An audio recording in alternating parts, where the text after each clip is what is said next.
আমার সামনে যে গাছগুলো দেখতে পাচ্ছেন এগুলো হচ্ছে থানকুনি গাছ। আর্দ্র মাটিতে এই গাছগুলো হয়ে থাকে। এর বৈজ্ঞানিক নাম হচ্ছে সিনটেলা এশিয়াটিকা।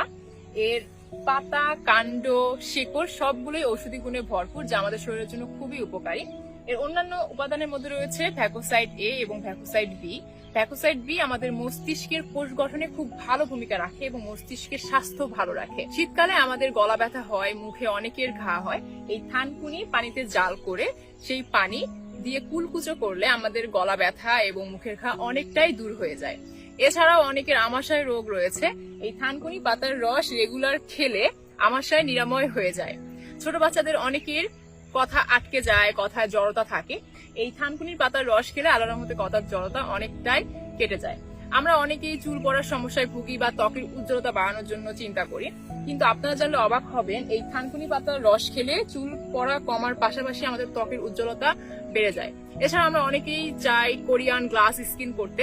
আপনারা জানলে অবাক হবেন কোরিয়ান অনেক প্রোডাক্টে এই সিনটেলা এশিয়াটিকা বা এই থানকুনি পাতার রস ব্যবহার করা হয়ে থাকে। এছাড়াও এই পাতাগুলো আপনারা বিভিন্ন সবজির সাথে ঝোল করে বা ভর্তা করেও খেতে পারেন।